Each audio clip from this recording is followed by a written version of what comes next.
Well, thanks for visiting us this morning at ktalnews.com and your Weather Authority app. I'm meteorologist Josh Marces with your Wednesday morning forecast update. And we do have another excessive heat warning. It looks like our heat wave will be coming to its apex or likely its peak this afternoon. We'll have high temperatures 102 to 106. And of course, with the humidity factored in, we'll get feels like temperatures today, likely 110 to 115 degrees. So if you're spending any time outside this afternoon, it will feel like it is above 110 degrees or so, so just kind of urge to stay inside as much as possible. Same things we did yesterday. If you had to work outside, make sure you're staying hydrated today, and make sure you check on your pets and livestock as well. It's brutally hot for us. It is brutally hot for them as well, but happy to say there is at least some relief on the way tomorrow as well as Friday, as we'll get some rain back into the weather pattern. It is shaping up to be a dry day today. Should feel very similar to yesterday. I think most areas at sunrise will be close to 80 degrees or so, and still have that breeze out there, so thankfully we've had some wind this week. That has kind of helped to pull some drier air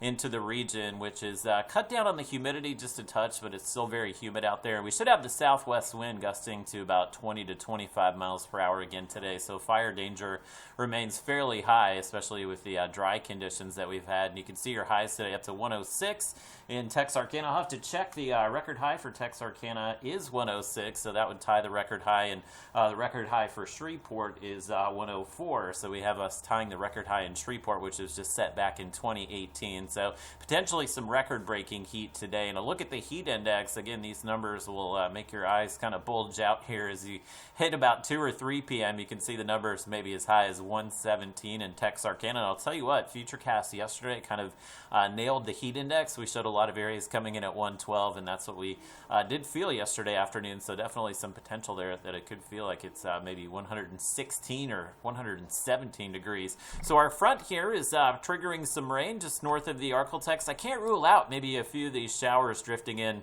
north of I-30 today. As far as the severe weather threat, of course, if you guys remember a few weeks ago, we had the 100-degree temperatures and we had a front come in. We actually did see some widespread damaging winds. The Storm Prediction Center later today, this would most likely be this evening when the storms fire up here, they do have that slight risk, or pardon me, the marginal risk north of I-30. So it means basically in this whole green area here, we could see 1 or 2 severe storms, and definitely damaging wind would be the main threat for us. And same thing tomorrow. This front will actually push down towards I-20 tomorrow, so we should see a decent scattering of storms tomorrow as well as Friday. And again, when you get very hot temperatures, all that warm air gets sucked up into the air, and as it cools down, it falls back to the surface, and that's sometimes why we get the damaging winds when the temperatures are so hot. So look at Futurecast here today. Futurecast really not showing much rain north of I-30, but it in fact does show a few just light showers. Now, as far as the thunderstorm activity, there are the stronger storms out there this evening, and you can see most of those